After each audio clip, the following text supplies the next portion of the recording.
Buen día. En este ejemplo vamos a explicar el tema sobre el voltaje que se induce en una espira cuadrada sometida a un campo magnético. Aquí vemos la espira roja avanzando hacia el campo magnético marcado por esas cruces. La ley de inducción de Faraday calcula el voltaje inducido en una bobina sometida a un campo magnético cambiante. También calcula el voltaje si el campo magnético es constante y la cantidad de área sometida al campo varía.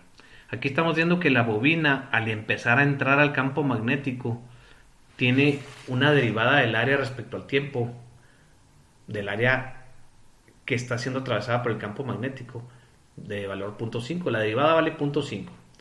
Y por lo tanto, como tiene derivada, el voltaje de la bobina es diferente de cero, son 5 milivolts. Aquí está marcando. Durante todo el periodo en que la bobina va entrando, el voltaje fue diferente de cero. Cuando terminó de entrar, ya no hay cambio en la cantidad de área que está siendo atravesada por el campo magnético. La bobina está totalmente inmersa en el campo magnético. No hay cambio en el área atravesada y por lo tanto la derivada es cero y por lo tanto el voltaje inducido es cero. Según la fórmula que tenemos aquí arriba, para calcular el voltaje en una espira debido a un campo magnético, se utiliza el número de vueltas con signo negativo por la derivada del flujo magnético respecto al tiempo. O lo que es lo mismo para este ejemplo, menos el número de vueltas por el campo magnético, que en este caso es 1/100 de Tesla, por la derivada del área respecto al tiempo. La bobina es de 50 por 50 centímetros.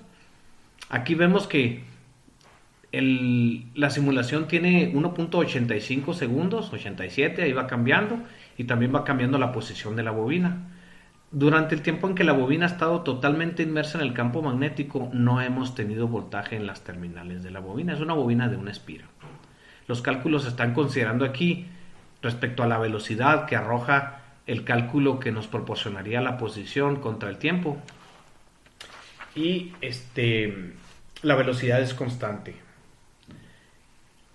Aquí estamos al punto de comenzar a salir del campo magnético y en ese momento, cuando parte de la bobina empieza a salir, la derivada vuelve a aparecer, pero ahora la derivada tiene signo negativo, en contraste con el inicio, cuando la derivada al ir entrando en el campo magnético valía más 0.5. También el voltaje cambió de signo, ahora el voltaje es de menos 5 milivolts. Sigue avanzando la bobina, el voltaje no cambia durante la salida, al igual que pasó en la entrada. Cuando termine de salir la bobina del campo magnético, el voltaje va a ser cero en las terminales. Y listo. Si cuando sigue avanzando y ya no tiene campo magnético que la atraviese, su voltaje en las terminales es cero. Como pudieron observar, hay dos segmentos en donde la bobina tuvo voltaje, al estar ingresando y al estar saliendo. Cuando está totalmente afuera o totalmente adentro del campo, no tiene voltaje en sus terminales. El reto, por así decirlo, en este tipo de problemas es que si revisamos la fórmula, pues el número de bobinas o el número de espiras o de vueltas de la bobina nos lo da el problema normalmente. En este caso es 1. El campo magnético en este problema nos lo dieron, es constante, 0.01, 1/100 de Tesla, y está entrando hacia adentro de pantalla.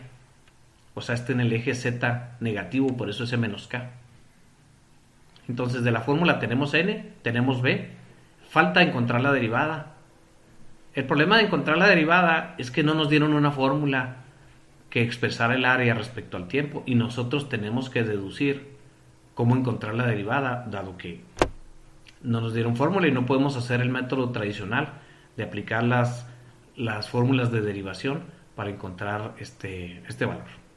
En el siguiente video, con otra animación, explicamos para este ejemplo cómo calcular la derivada del área respecto al tiempo y explicar por qué en los resultados que nos dio la derivada nos dio más 0.5 y menos 0.5, y en los resultados que nos dio el voltaje diferente de cero nos dio más 5 milivolts y menos 5 milivolts, dependiendo de la situación en que se encontraba la bobina.